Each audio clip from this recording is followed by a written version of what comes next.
here to show you how to play Sungka. Sungka is a traditional game that is genuinely Filipino, so we should be proud of it and know how to play it. First, a little bit of history for all of us. Sungka can be traced back to the 17th century. The game was first described by Jesuit priest Father Jose Sanchez in his Dictionary of Bisaya Language in 1692 as Kunggit. He wrote that the game was played with seashells on a wooden boat-like board. The Aklan people still call it Kunggit. Sungka is a Philippine version of the Mancala game. Mancala is a family of board games played around the world. The term was derived from the Arabic word nakala, which means moved. Now, let's play! We would need the following: a sungkan or this solid wooden block with 2 rows of 7 circular holes and 2 large holes at both ends called home, and 98 game pieces. I have shells here, but if you do not have shells, you may also use marbles, pebbles, or seeds. Sungka is 2-player, turn-based board game. The goal of the game is to accumulate as many game pieces in your own home. To begin the game, place the board horizontally between the 2 players.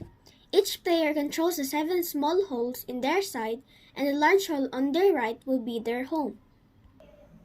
At the start of the game, each player has 49 game pieces, and they will be equally distributed to the small holes on their side. The respective homes are empty.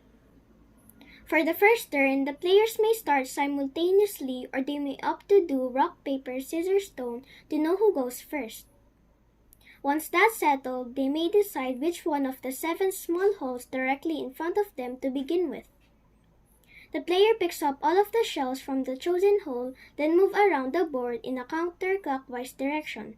Dropping 1 shell in each hole, they pass over on both sides of the board and the player's home but not the opponent's home. Where the player drops their last shell will be crucial, and the following conditions would apply.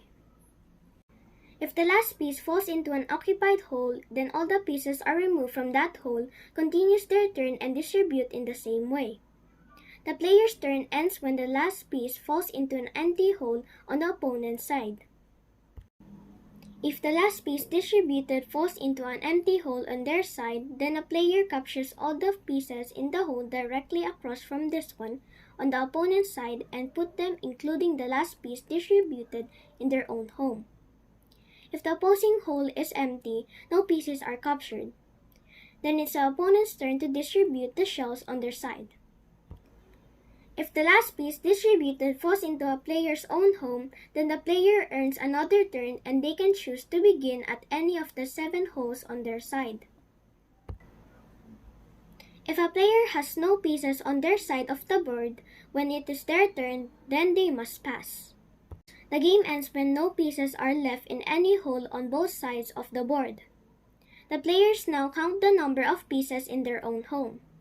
The one with the most pieces win. I have played this game with my sisters, parents, and aunts before, and it sure is a fun game that could bring out the competitive side in anyone. So why not take a break from online games and your gadgets and ask someone to play Sungka today?